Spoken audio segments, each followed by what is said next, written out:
stay relevant in the marketplace, organizations have to divide the work into three categories: work that will be done by technology, work that will be done by humans, and the third category is work that will be done by humans with technology. My name is Abhijit Bhaduri, and this is exactly what I do for my clients. I help them figure out which of the pieces of work has the highest strategic value when you do it with technology, and what is the work that you could do with technology, but you don't want to do with technology. You're better off doing it with humans. So, talent and technology are the two factors that shape the world of work, and this is what the show is all about. So, let's get started.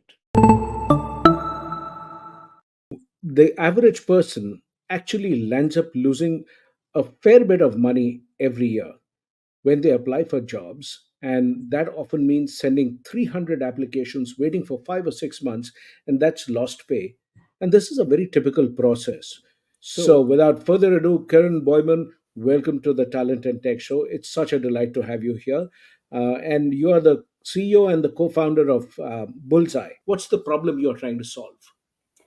Yes, so Bullseye is helping professionals that are looking for their next challenge, for their next role, streamline the job search and make it much more accurate and rapid. Overall, saving time, saving the number of applications you're sending, helping you in tailoring a resume that accurately reflects your skills and your experience for each job description. And what got you started on this? Because this is a problem that all of us have faced at some stage, that you apply for a job on LinkedIn or wherever, any job portal, and then you kind of never hear back from the recruiters. And that's a very common experience. Did you also have that same experience? The way I, got encountered with the problem is I moved to the States about 10 years ago. And even though I was an experienced engineer, my background is double E, I still had a very hard time looking for a job. I had no network.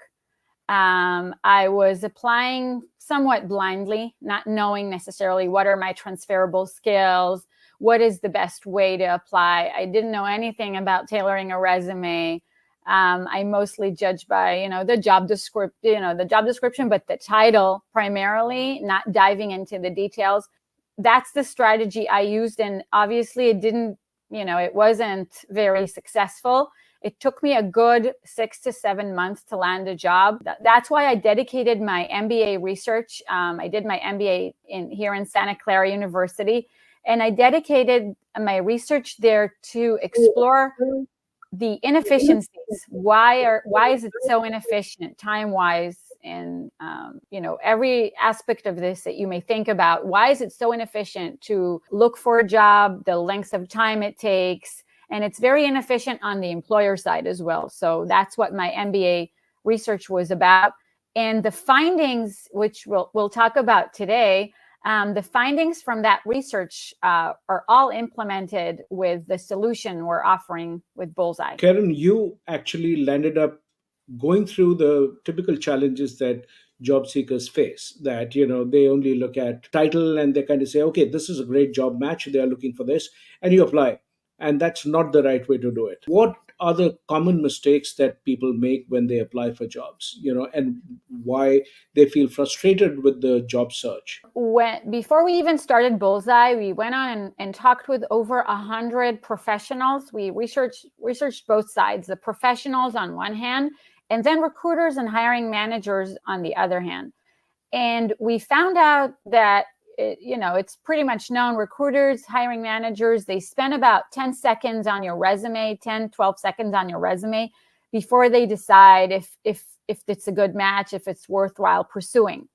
That's why the understanding what the basic qualifications and the preferred qualifications in the job description are, and if I actually can match them, if my experience matches them, that's why it's so important. Because first off, we have to be very intentional about, understanding if there's a good fit. And the second thing is you have to make sure that my resume talks through those points, is able to position me correctly for that specific job description. So should you do that in the covering letter or in the resume or both? Yeah, you should do that on both. The way since we've researched recruiters as well, we saw that only about 50% of them read the cover letter. But you don't know if the application you're submitting right now, if the recruiter on the other end is gonna read the cover letter or not. So you do have to write a cover letter, but the cover letter should focus less on the hard skills, which should be evident in your resume, more on your soft skills and the cultural match.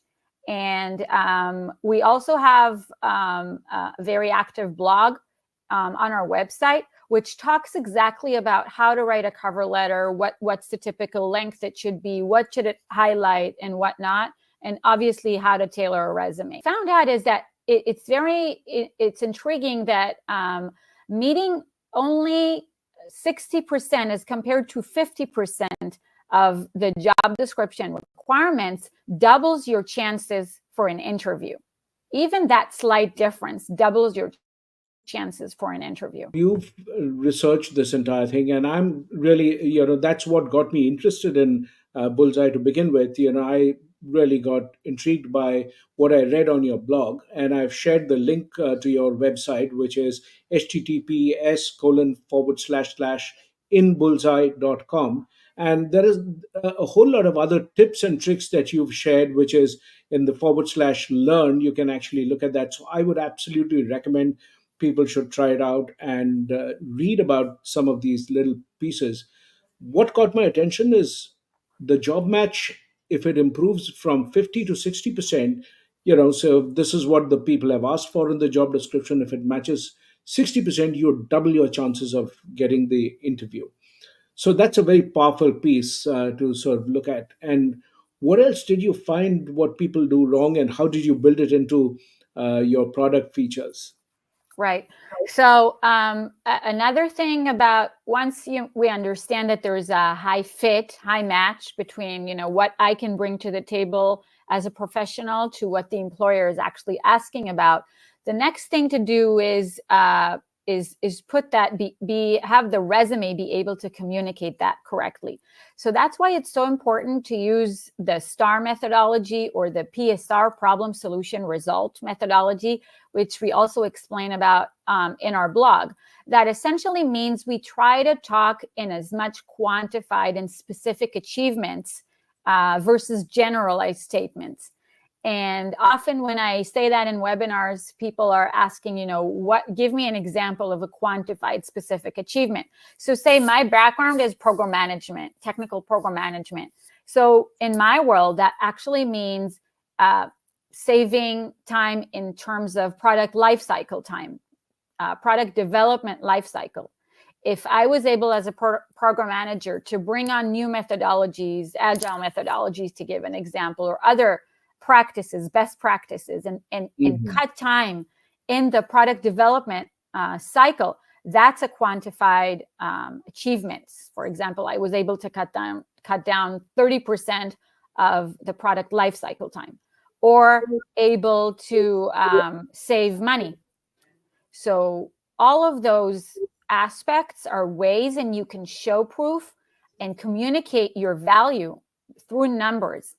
That actually helps when recruiters read your resume, even within 10, 15 seconds, to showcase your qualifications, how you're able to hit the ground running once you get the job. Resume should be more quantifiable, and the cover letter is a lot more about soft skills and the cultural match. Is that a good piece? Have I summarized it accurately? Yes, very accurately, yes. Okay. And, if you were to talk about what Bullseye is doing for the clients, how does the process work? So let's say I upload my resume. Do I upload my resume with you, or do I, indicate my interest in a particular job? Do I share the job and the resume? How does it work with you? Yeah, so the way it works today is that you upload a resume and you upload a job description. And Okay. Bullseye does everything I talked about in terms of analyzing your fit for the role. That means it goes over each and every one of the job requirements and provides you with a score, but also with a detailed analysis, how you check or don't check each box. in terms of the requirements. It shows you what are the basic requirements, what's the preferred, and then it actually helps you identify the gaps. What is missing? What am I not talking about, but the employer is looking for? So many times it's very hard for us to put all of our experiences on a 2-pager resume. Some people talk about one page being the preferred resume length, some talk about 2 pages. What's your recommendation? Yeah, so our recommendation and what we've heard from recruiters as well is if you have, say, about 5-6 years of experience, keep it to a single page.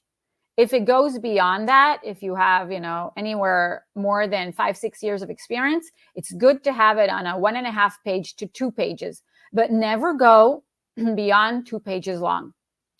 So when Bullseye uses all of the information from your resume and ongoing conversations from you after it identified the gaps, it generates a tailored resume for each job description, but it will always be 2 pages, not more than that.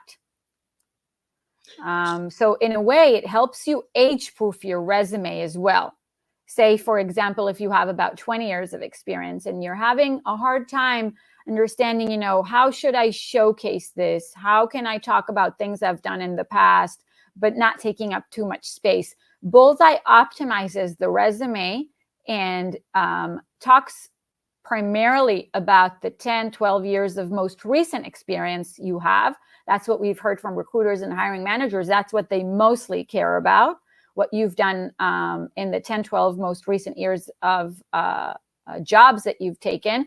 But it's also able to take all of your profile information, meaning things you've done 15, 20 years ago, and be able to position you correctly through the summary and the skills section. What is the most important element of that summary? So what kind of things matter most? Is there a difference between what I should highlight on the most recent job experience or the current job that I'm doing, versus, let's say, something that I've done 2, 3, 4 years back? Because in tech, a lot of tech changes.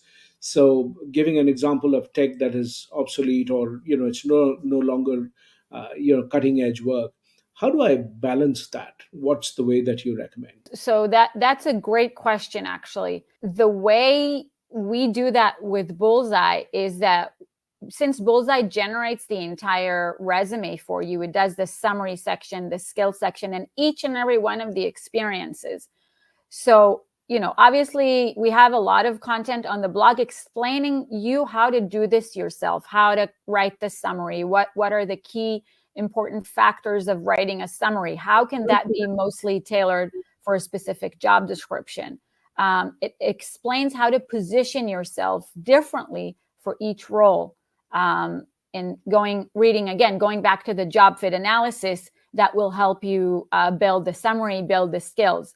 But essentially, think of yourself as a toolbox, many experience and skills that, roles that you've taken on. You'd have to pick and choose what's most relevant for each employer by analyzing, going one by one over the requirements part, responsibilities part, pick what's most important for them and showcase that through the summary and the skills statements that you have. What are some of the most powerful pieces to showcase in the resume, regardless of the job and the level? What are some of those things that every employer values? Is there any such thing that cuts across different sectors or different roles? Yeah. So in today's world, what we're seeing is, people are working more and more remotely and more hybrid Hmm. styles, right? We're seeing more and more companies moving, especially smaller companies, having to many times work very much remote with dispersed teams across the world.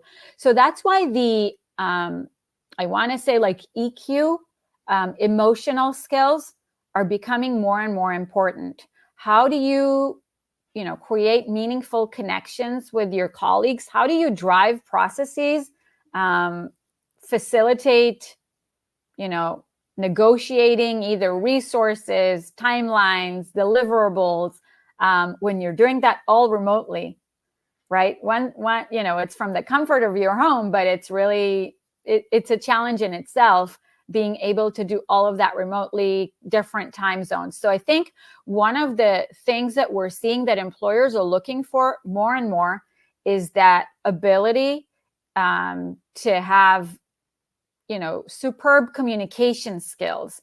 If that's something that you feel you need to focus on more, it would be very beneficial for you, not just for a single job, but across your career. Having very crisp communication skills, being able to talk about things in a very short and succinct manner, which also is very important on a resume and in an interview. Sure. So focus on those, communication skills, negotiation skills, leadership that comes across even in remote or hybrid environments. These are things that we see employers looking for more and more in this evolving economy.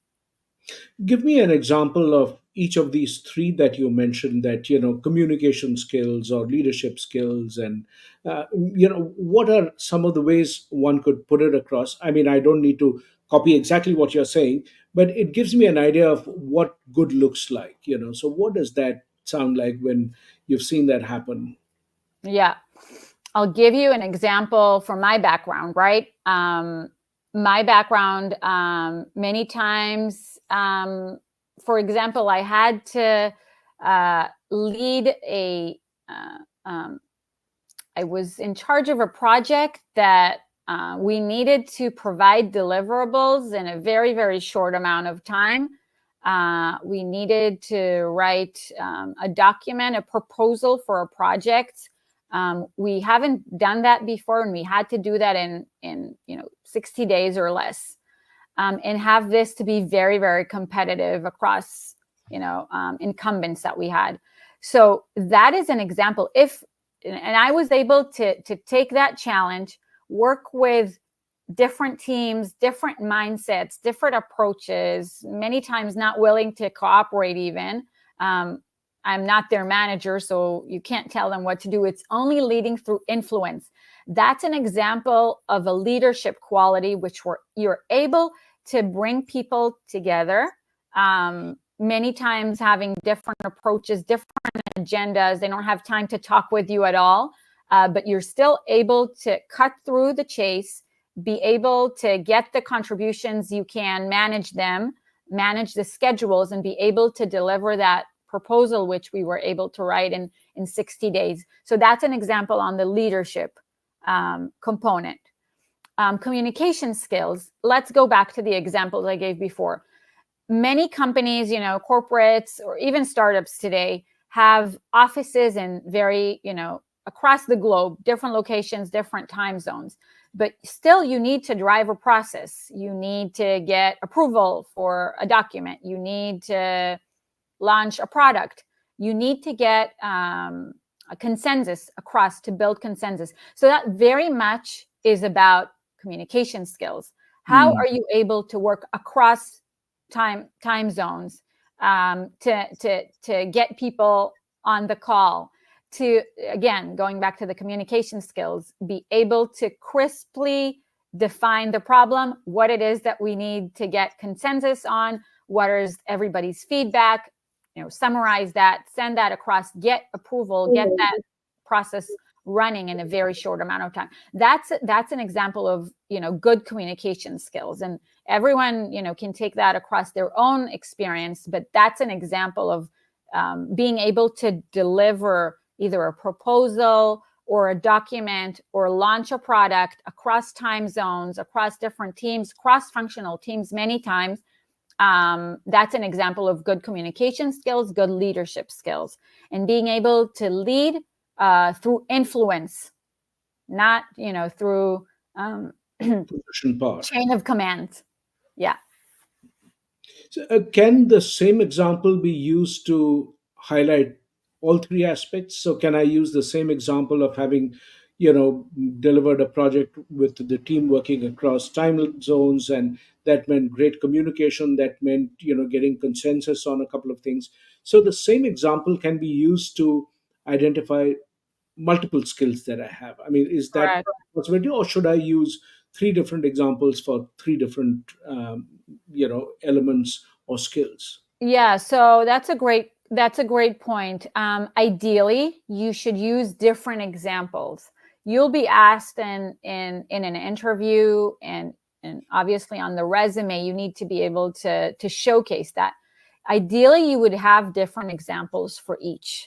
In some sense, what you are alluding to is that the resume actually then becomes like setting the stage for the conversation that you're going to have. So when you mention things which are relevant and there's a great fit, it increases the chance of your getting an interview.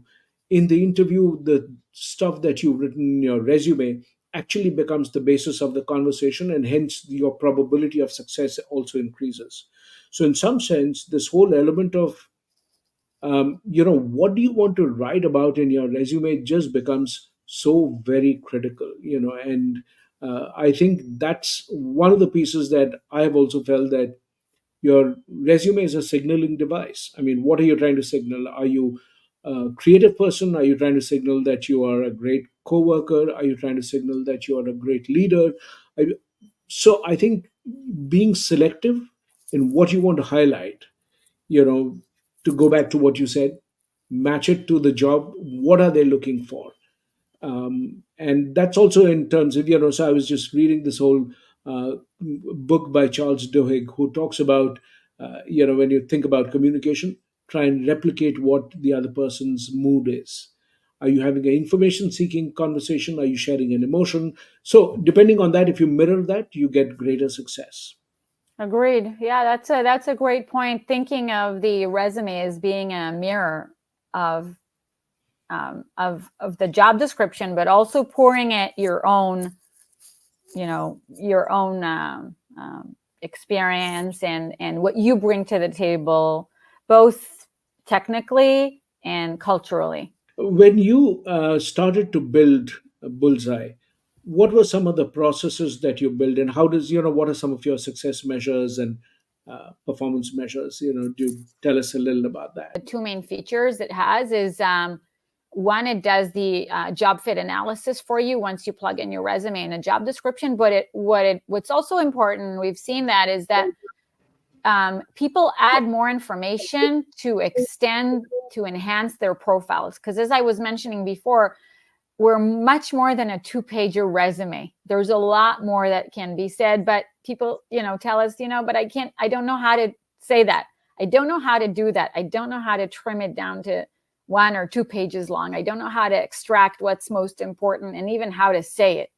So Bullseye has an interactive ability, meaning once we identify the gaps, it talks with you to learn more about you, but specifically as it relates to the job, to the gap that was identified. And it has a memory. So it remembers everything you told it. So if you feed it on a single job description analysis, it takes over across all of the job descriptions that you're going to analyze in the future. It won't ask you the same question again. So once you expand your profile and talk with Bullseye a bit more about your experience, the relevant pieces of it, it's able to take all of that information, combine it all, and generate that tailored resume for you very, in seconds, very quickly, so that you don't have to think through, how do I say this? How do I articulate this? We've built a product taking that to over 300 professionals. What we've seen is that people love the time saving component, obviously, of it. It used to take them hours. It's also a mental toll. Like, people think a lot about, shoot, now I have to spend time thinking, how do I say this? What do I even say? How can, even a VP of sales once told me, Keren, I can sell anything, but I can't sell myself. No, but let alone, like, you have to do this, 5-10 times a day for Yeah. each job description. So it really takes a mental toll. So Bullseye is able to cut to the chase and get you to that tailored resume, showcasing you differently for each position in a matter of seconds. So what we've seen is that people like the time-saving component of it. Also, the interactive part, they found a lot of talking to something, to a helper, to a personal job hunter that works for them. But also the most thrilling part of it, as we try to help professionals in their job-seeking journey, is really the hard metrics, like how many people were able to actually generate an interview using Bullseye's resume and the guidance that it provides. And we've seen a staggering 29% of the folks who were using that extensively over a period of a month or less were able to actively interview using the tool. So that's the most exciting part. And that's, even in this very harsh economy. So that's what's so exciting to me about it, actually making a dent, helping people, getting back control over, how I apply, what do I even apply for? I don't waste time on things that are completely irrelevant from the get-go. It's very much helping to make your job search more accurate and rapid. That's what we're seeing. And I've also read about some of these AI tools also apply to the company on your behalf. Does Bullseye also do that? Not yet. We have a roadmap of features we want to implement. Yes, we're not doing this yet. Okay. So right now, what it does is it looks at the job description, looks at your resume, tailors it to highlight the things that are more likely to get you to the interview stage. And that's Right. a big hurdle to cross. As I started by saying, people sort of almost spend, 3 to 6 months applying to 300, 400 interviews. And the lost time is almost $55,000, $60,000 that they are losing in wages not earned because they haven't got that job as yet. And so I am really sure that people will find that really exciting. And thank you so much. I hope that we'll get a chance to come and talk to you again about some of these exciting things that Bullseye is doing, and also your experience as you refine the product and as you add new features. And look forward to our next conversation. Thank you very much for being here today. Much appreciated. Thank you. Thank you for the opportunity.